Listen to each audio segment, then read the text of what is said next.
Hi, welcome to the Java programming tutorial. The last tutorial we looked at list arrays. So we demonstrated how you would create one, how you would add numbers to it, elements to it. It was a string, it'd be a string of objects, you'd add objects to it. But then we used the enhanced for it to access it. Now we've used the method add to add numbers to the integer array. Now there's lots of methods that you can use, and we're going to demonstrate this. First I'm going to do system. Oh, it's better if I just cut and paste this. Yeah, just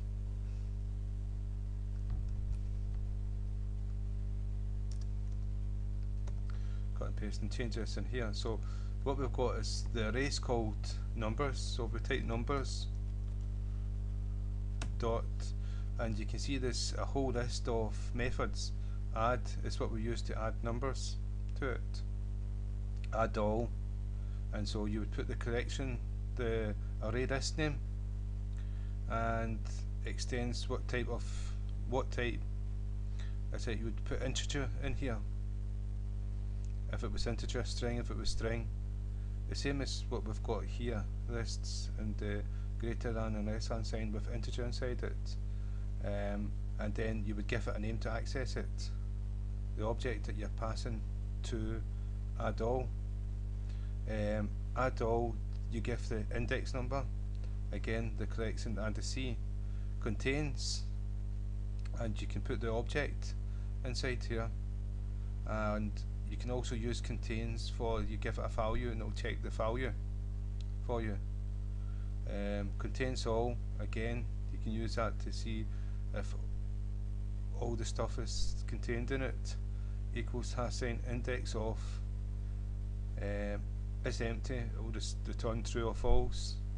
Last index of remove to remove objects, and to remove all, the whole collection, and retain all. You've got to remember when it's saying object, array list can be an array list of objects, not just integer type, strings type, and so that's why it's got object inside here, in case you're wondering, in case you always have to pass an object. No, if it's an integer you'll pass an integer.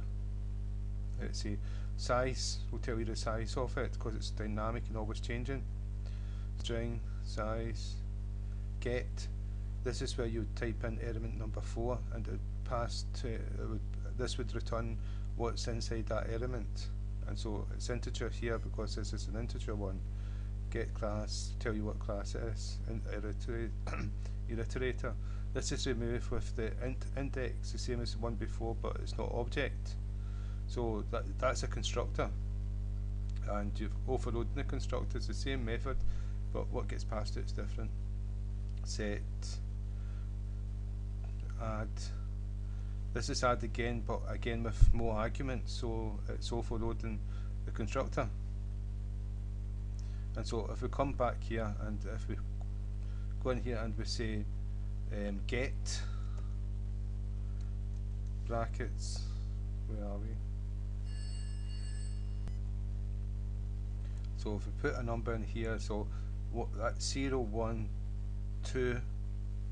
If we do 2, we should have number 5 printed to screen, and so it's before all these numbers. So if we run the program, we've got 166 was the first one, so 5 was printed to screen.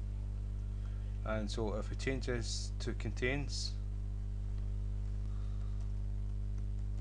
and brackets, and let's say number 7, yeah, we've got number 7 there, and so this will return true if it is true, and it will turn false if it's false, but it's going to be true.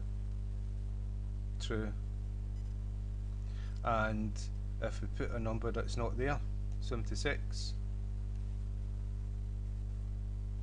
false. So there's quite a lot of methods you can use. And so another one you can do is it's empty. this should return false because it's not empty. False.